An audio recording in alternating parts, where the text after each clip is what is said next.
Well, the van tour is finally here after arguably one of the longest shakedown trips of all time. We took the van to Atlantic Canada and drove over 7,000 miles to test our layout out, and we just finished the last 1% of the build. And we're finally here to show you what's inside. This is our second van. We sold our first van when we found out that this little guy was on the way. So it is a 2022 170-inch wheelbase 4x4 Mercedes Sprinter van. And we built it out obviously for a family of 3. You want to show them the inside?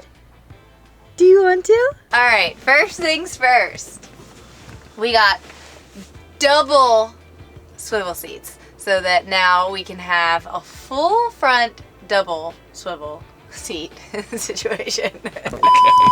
Starting from the front here, we have 2 swivel seats from Alpine Mechanisms, and the reason why we went with them is because they're super low profile, only raising the seat half an inch, and that's pretty critical if you're not over 6 feet, because once you add a swivel seat that's relatively high, your feet are no longer going to touch the ground, and we learned that from our first van.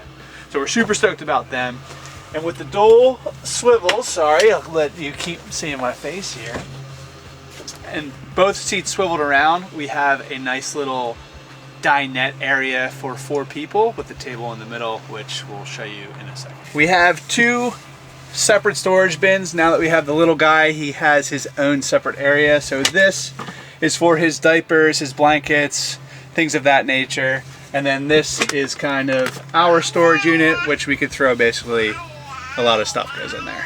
The space behind the seat and above the seats is usually underutilized, so we did our best to put as much storage in those spots as possible to really amplify all the storage that we could get out of this van. And we can't forget about this massive drawer right here that we put underneath Wyatt's seat. Next, this is probably one of the most important areas of the build because not only does it complete our dinette, but it is Wyatt's seat when we drive, and it is actually Wyatt's bed when we're sleeping. Above Wyatt's seat is also his second drawer or cabinet where we put all of his clothes, books, toys, things of that nature. This is clearly what the seat looks like when it is in drive mode. He sits here on the outer side. This is a 2-person seat, so if Kevin and I have to sit back here with him, we sit closer to the window. And next I will show you what it looks like in dinette mode. So this is kind of like what a realistic picture would look like, and we have the table on a lagoon swivel bolted down to the seat frame here, so it's nice and strong, and we can kind of work the table around to accommodate each person in each seat. This is what the seat looks like in Wyatt's crib mode, which now that he's getting a little bit bigger and starting to roll, we're going to extend this section down, and then we have a larger platform for him, and we're going to work on some type of railing system so he's nice and secure in this crib here. But this is arguably a bed big enough for, I'm 6'1", my knees are bent, but if you're like 5'5", you might be able to sleep straight here, which is pretty good for a secondary bed in a van. We're gonna test out the 5'5" theory because I am 5'4". Feet are flat. Mom, making me bite my words. Ooh! We fit! We fit! We fit! We fit! Yes. Oh, Mommy feels like she's pregnant again. All that weight in the front. We fit. And there might be a little bit more room. There is. We have like 4 inches beyond the swiveled seat here to the steering wheel. So realistically, Wyatt can sleep in this bed until he's a teenager. Seriously. Right, bud? The last 3 important things that we put up here before we head back to the bathroom and the rest of the van are our electrical outlets. We put in a USB and an AC outlet for when we're working at the dinette area instead of eating. That way, if we need to plug in phones or cameras or computers, everything is right there and it's super easy to access. Second, we have these curtains that are 1 for privacy and 2 for temperature control. This area of the van doesn't obviously have much privacy, nor does it have a lot of insulation to keep the van warm, so we close these at night to help with temperature control. And when we're parked on the side of the road and it's not necessarily time for us to put up our window covers, we'll close these so we get some privacy as well. Lastly, we have the Max Air fan, which we put right above Wyatt's bed and right next to the kitchen because we love the push-pull feature of the Max Air fan because it creates a nice flow of air when it's hot out. We'll actually pull from the Max Air fan and open up the window windows in the back, and the airflow that we get from that is great. Speaking of window covers, we got ours from the wonderful Soft Goods. We got a full set for the front of the van, one for our sliding door and two for the back windows, and they are great. Oh, and we got a specialty one for the Max Air fan, which we were stoked about. These window covers are pretty critical to the van because similar to the curtain, they help insulate the windows, and sleeping with a baby, temperature control is really, really important to us. We want to try and keep the temperature inside the van from like 68 to 72. No, 68 to 72. Go, Dad. And these things help tremendously. They're also completely blackout, so that adds to Taylor's privacy concerns. And they're fully magnetic along the metal perimeters of the windows or of the doors, so it's pretty easy to stick to it. You don't have to worry about them falling off. Next is one of the most highly debated things in the van life community, I think, but it is a non-negotiable for me, and that is a bathroom shower combination. For this particular bathroom, we decided to go with the Palisade tiles, which we got the idea from Sarah and Alex, and we actually love it so far. We like the look of it. It was very easy to install, and I think it looks nice.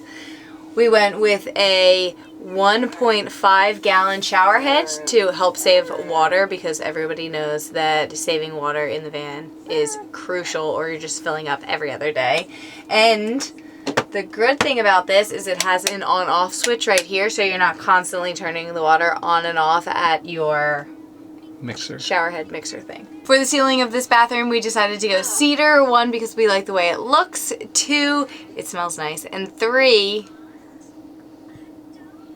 there's no other reason. I wanted it to be wood. I didn't want it to be like shiplap or anything, because I wanted it to look a little different from the roof of the actual like living space of the van. So this was a good choice. And it's tongue and groove. It fit together nice. We like the way it looks. And lastly, for this build, we went with the Ogo composting toilet. This thing is a woman's dream in the van. We had a Nature's Head in the last van, and if you're a woman, you know you have to scoot all the way up to, you know, get in those little pee holes. But this one, it's just set up much, much better. In addition to the ergonomics of the seat, it also has an electric agitator, so if I just push this button right here, you can hear the motor going, and it's actually turning the compost. We're just gonna let that go. The button for the agitator also has a LED light to indicate when the pee jug is full. And this thing, as I was saying, the pee jug is the largest pee jug on the market. I think it's got like 2.5 gallons or 2.7 gallons, something like that. And the bucket for the compost is removable, so you don't have to lift the entire thing out to empty it and clean it, which is a pain in the butt with the Nature's Head. Buddy! Filming a van tour with a baby is so difficult. So difficult. I mean, I am... The stress levels are up. This is hard. Lastly, the toilet also has a 12-volt fan to help dry the compost, which, you know, we think is kind of important because you want that compost to dry to prevent smells. By compost, he means poop. Yes, by compost, I mean poop. And we take the toilet out to shower, and we just seal the hose for the air as well as the plug for the 12-volt electricity in the little cubby here, and we use this little hatch to make a watertight seal. So the entire thing's waterproof. In terms of the door, we have the Nautilus shower door, self-cleaning shower door. Pretty standard in a lot of van builds that you see these days, but it's really nice and convenient.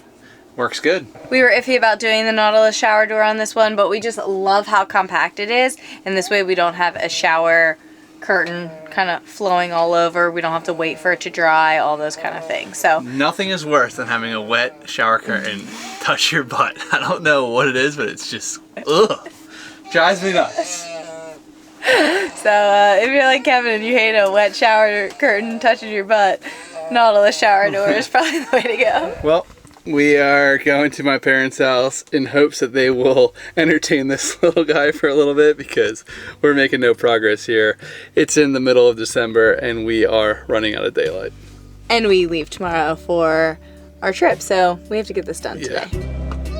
We aborted mission, brought the kid to the in-laws, and now he decides to sleep. So we're back on the van tour. All right, so as we left off over here, the main feature of this area is the microwave, and we are super stoked about it. We tested out a microwave in the Storyteller van, and it was amazing for making dinner and heating up leftovers. The meals that we're gonna have in this van is a little different than what you're used to seeing us have in our van because of the microwave. And now with Wyatt heating up water for bottles or his food, this has been an absolute game changer, and we've actually used it so much more than I even thought that we would. So this has been a great addition to this van, and I think we would do it again if we were to ever build out a van again, which we won't. But game changer. If you're thinking, or if you're on the cusp of maybe whether or not to put a microwave in, I definitely recommend. One con of having a microwave is that you need a pretty big electrical system, which we're going to get into later. But anyway, yeah, just something to think about if you want that microwave. Next over here is our electrical compartment, water compartment. I'm gonna let Kevin talk about all of that, but I'll go into the other areas down here before he gets into that. So in this van, we did a little notch out where we put computers and things like that while we're driving. The space of the van obviously is very small, but when you can build into the walls, you can get a few more inches here and there. So we definitely wanted to utilize a little bit more space here so that we had a little bit more storage for ourselves. In here we also have a AC Volt and USB chargers so we could charge our laptops or things like that while we're on the go. We also have our pharmacy drawer or our bathroom stuff. So this is where we keep all of our lotions, I don't know, bathroom stuff, you know, medicine, all that good stuff. This area is the electrical command center, and arguably one of my favorite parts of the van. We have a lot of different components. The top one here is our heating system. We have the Rixon's hydronic heating system, which controls our hot water, our hot air, and our heated floors. I'll get into it later how it actually all works. But the next component here is our Servo GX. This is basically the battery monitor for our electrical system, and we can see how much solar we're getting in, how much power is going to our AC when the inverter is on, and how much power is going to our DC, or how much of a draw we're taking from a DC standpoint. So you can see all the components, and this is really cool if you want to do like Internet of Things type vibe where you want to turn on a fan based on a certain temperature. You can manage that all within this. Here is our simple water tank gauge, and you can tell that we are currently low because we just came back from our big road trip, and I don't want to say winterized, but got this as close to empty as possible so we can clean it and get it ready for the tour. But we don't have much water in here right now. And then we have 3 switches. The first one here is our water pump. The second one is a recirculation pump, which basically means we're able to circulate the hot water through our line, so we don't have to wait for hot water to come and just let all that cold water down the drain, because conserving water in a van is very, very important because you only have a limited amount. And then lastly, we have an electronic ball valve for our gray tank, which is underneath the van. So we can just push that right there and then dump our gray tank in a responsible manner, wherever that may be.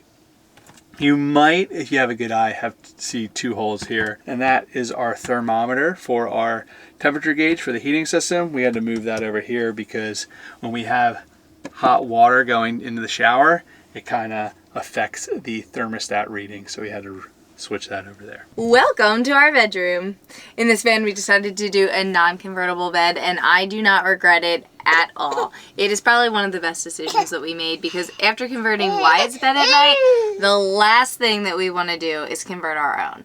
We did make it a little bit shorter so that it didn't take up as much space, so Kevin doesn't necessarily fit, but we created a nice little bump out where we put an extra piece of our mattress at night.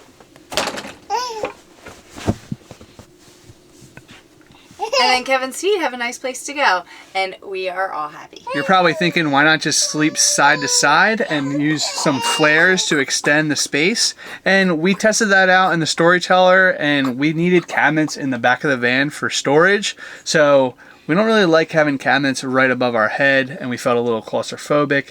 And not to mention, the worst part about sleeping sideways is when you have to go to the bathroom in the middle of the night, you have to climb over your partner, and you're basically waking them up every single time, which is super annoying. So that's why we came up with this solution, and so far so good. Taylor and I do like to cuddle, and we don't mind our legs touching each other, so having the legs come in towards the middle is no problem for us. Next above our bed is our dresser, or our area to keep our things. So Kevin and I each have 3 little cabinets for all of our clothes or books or whatever we want to bring on the road with us. Next above my head is our 12-volt velvet AC, which came in clutch during the hot summer months when we were working on the van. We haven't used it in super hot climates yet while traveling, but we did use it a few times while we were in Canada at night just to cool down the van for about an hour, and it worked great. So we're super excited to use it more in the future. Thank you, bud. I think it's time for you to go see the grandparents. Yes. Yeah.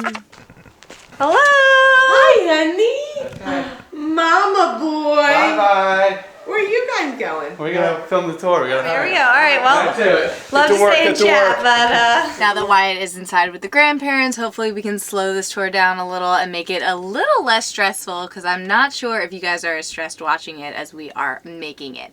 But one other thing we did differently in this van from our old van is we put large windows in the back here. I really wanted some panoramic views back here, and I wanted a little bit more light, and these have done both of those for us. These windows do open so we can have screens and have a nice airflow back here if we want, and they just obviously let in so much more light. So we are super excited to use these, or to see what it's like laying back here when we're parked up on the beach in Baja with panoramic beach views. So that's one thing we did do differently. Some other features we included in this back bed area is this iPad holder for when we want to watch TV at night. Honestly, we've been so busy that we haven't really used it, but one day, hopefully, it will come in clutch. Another thing we did is these reading lights, which are super, super nice because since it's one small space with Wyatt, once he goes to bed, these lights are just way too bright. So we use the reading lights at night so that he doesn't wake up. Lastly, in the back area, we have 2 switches. This is for the 12-volt lights. It is on a dimmer, or you can just flick them on and off. And then this switch right here is actually for our Starlink. We have it flat mounted on the roof, which we'll show you when we get up there. But this is really nice because we don't have to take out the Starlink, set it all up, plug it in. Everything's ready to go in the electrical compartment area, and we just flick on the switch, and then the Starlink boots up, and we have internet wherever we are, just as long as there's no tree coverage, which only happened to us once in 2 months of living in the van so far. Or if it's like pouring, then the Starlink kind of stinks. But other than that, it's good. Our last compartment back here is this little guy underneath the bed. And that is for our laundry. When living in the van, I don't know how people do it without a little laundry bin because you accumulate so much laundry and I don't want to put it in with my clean clothes. So having this area for our laundry is super convenient because then when we go to the laundromat, it's all right here. We don't have to pick through everything.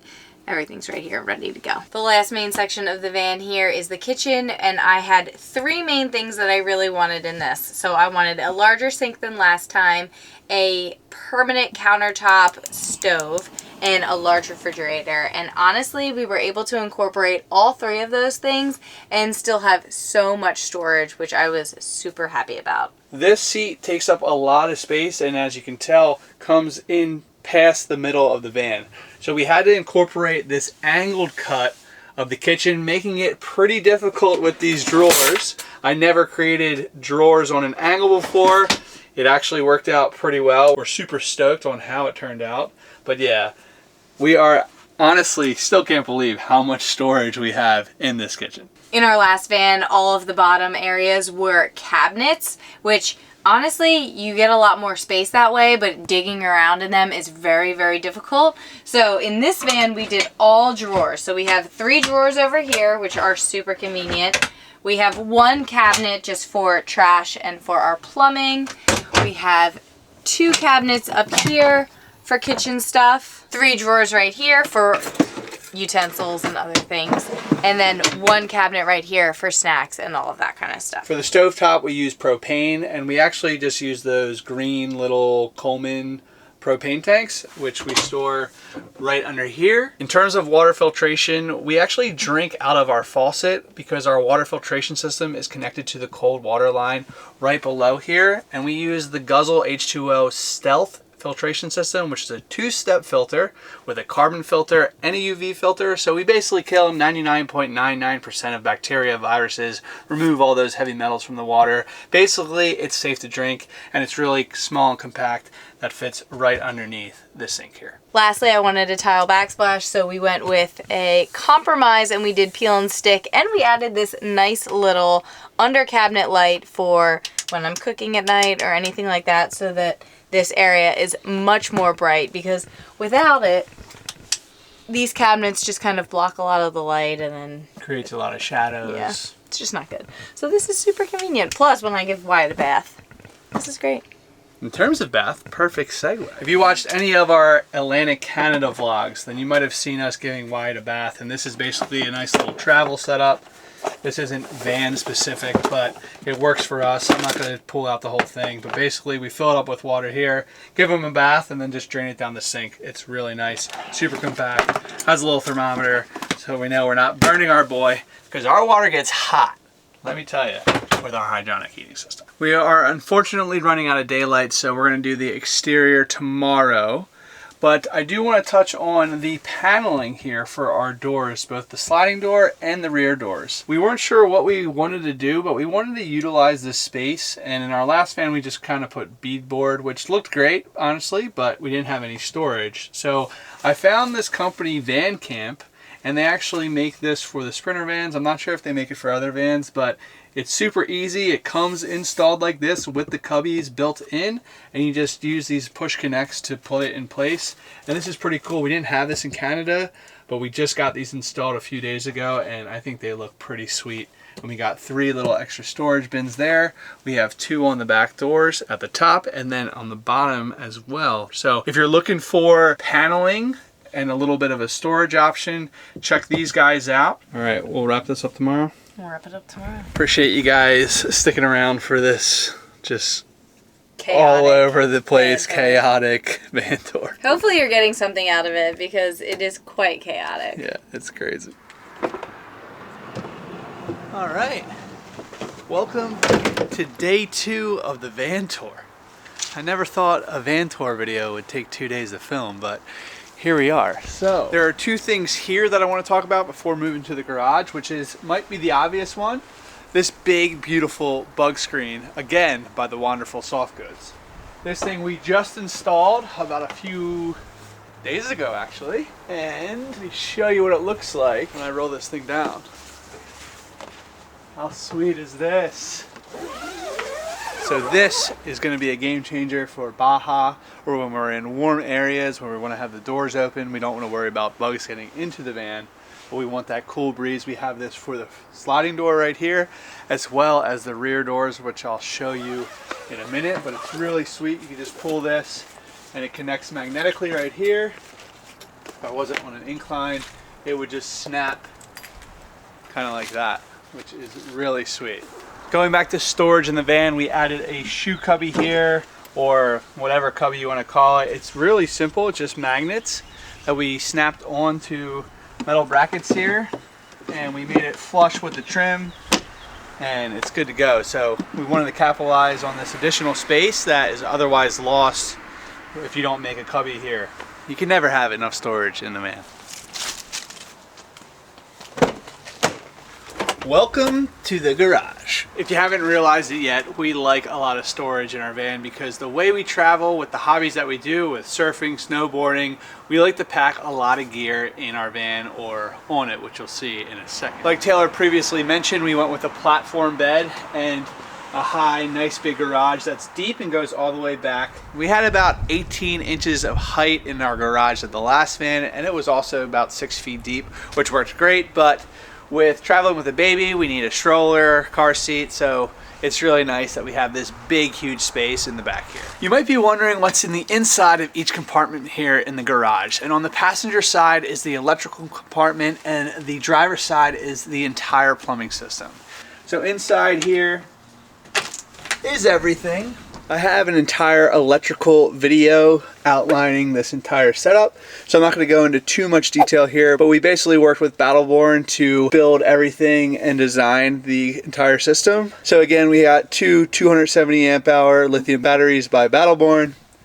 Here's the big inverter, our DC to DC charger, our solar charge controller. It might look a little complicated, but it's really not that bad. If you do some research, you can definitely figure it out yourself. In here as well is our 12-volt components for our Starlink system. In terms of charging, we have 3 ways to charge our batteries. One is via the sun with solar. We have 600 watts of solar on the roof, and that goes through the solar charge controller to charge our batteries. We can charge via the alternator while we drive, so that's via the Orion 30 amp DC to DC charger. And lastly, if we need to connect to shore power, we can do so and charge via our inverter charger there through the Victron Multi Plus. To be honest, I never really plan on using shore power. It's kind of just in case of an emergency, or for example, we're going to be going away to Europe, so I'm going to plug the van into shore power so we can use the electric heater to keep it warm inside, because it's going to get pretty chilly here while we're away. But yeah, that's pretty much the entire electrical setup. On the outside of the compartment, I have my AC distribution panel, which is quick and easy to access, and it's just switches on and off. And then right below it, I have my DC fuse panel and a little 12-volt cigarette socket right there, just in case I need to plug in an accessory or something. It's readily available. But yeah, check out that electrical video. If you have any questions, let me know. I love talking about it, so leave a comment. Time for the plumbing side of the van. Garage compartment area. I don't know if I said this or not, but we'll provide links to basically every component product in this van. Some of them are affiliate links, probably the majority of them are. So if you use our link, we get a small commission off that. And it's just a great way to support us. If you are interested in doing that, we would greatly appreciate it. But yeah, so all the links are down below. But here is the plumbing system. So in terms of our main components, we have a 36-gallon freshwater wheel well tank, a 20-gallon gray tank underneath the van. We have your standard water pump, accumulator, hot water, cold water, and that's basically all managed via our Rixon's hydronic heating system, which was a really big piece of this van, and something, it was a big learning curve for me because I wasn't familiar with the hydronic systems, but it's arguably one of the best systems that you could put in your van because of its efficiency and the ability to heat your floors, water, and your air. Like our electrical system with 3 ways to charge our batteries, we have 3 ways to generate heat with our hydronic heating system, which is the most obvious through a diesel furnace, just like the S-Bar diesel heater that you see under the passenger seat of most vans out there. We have a furnace right underneath here, which heats up a glycol loop. I have an entire video explaining the hydronic heating system and how it works, and I'm not going to get into that here. But we have the furnace, we have the ability to use our engine's waste heat. So when we're driving, we can use that heat from the coolant loop and heat our system as well. And then lastly, we have an electronic heating element in our glycol reservoir, which is basically antifreeze. And we can use that to heat up our air, water, and floors. Dealing with hot water, the hydronic heating system allows you to have constant hot water instead of like a holding tank like your typical Bosch 2.5 gallon electric hot water heater. So it's basically like a tankless water heater in a home. It's basically the same principle, using a heat exchanger to create that heat, and you have constant hot water. You also might be wondering how the heated floors have been working for us. So we have heated floors running down the middle of the van from the garage all the way to Wyatt's seat. It wraps around Wyatt's seat and then comes back down. It's basically like just like a big loop. And if you check out our heated floors video, you'll see more information about that. But it works awesome. There's nothing better than having warm toes. You can stand barefoot in your van when it's 30 degrees outside and your feet are warm. It's just crazy. I wish we had it in our house. But yeah, that creates a lot of heat. And then it also is radiant heat. So it kind of warms up the entire van rather than just the door. So if you open up the door and all that hot air escapes, then you're kind of beat. But with this, all your systems and your components, the floor is warm, so it kind of retains that heat a little bit better. Okay, enough with plumbing. Let's move on to, I guess, external stuff. Lastly, real quick, we have an outdoor shower right here. It's push connect if we want it. It's for hot and cold water. There's a little mixer. You can connect the hose to it and shower if you want. So that's last. Yeah, let's do the external. Sweet, moving along. I was afraid we were gonna need like 3 days for this tour, but I guess 2 is enough. Uh-oh. We're traveling with the family over to Europe, so the gang's starting to come here. We're leaving in like 2.5 hours. So the folks are starting to arrive. Whoa, look who decided to come early. How you doing? All right. Who's from Alabama? Us. Starting with the front of the van, we have 2 amber lights here to help when we're driving in foggy, snowy conditions. We do have a light bar on top of our roof rack as well, so when we're going somewhere like super pitch black, we could just turn the light on, assuming it's not snowing out. In terms of suspension, we added sumo springs to the front and rear, as well as super springs on the leaf springs to help prevent sway. We did not have sumo springs when we went to Baja in the last van, and I really wish we had them due to all of the speed bumps, tight turns, or a lot of force in the turns. It just kind of is constant pressure instead of a bump stop, which won't bump until it's a significant amount of force. So I'm super stoked on them. And then with the super springs, the sway in the back, it really helps that sway prevention. In the back here, we have a trailer hitch, and I just got this from Harbor Freight. This nice little step was a game changer for working in the van, and it's kind of nice. It's just, if someone's gonna rear end us, they're gonna hit this first and mess this up before actually hitting the van. So kind of like a 2-for-1 type deal, and it's only like 25 bucks, super cheap again. Here on the driver's side of the van is where things on the exterior get a little fun.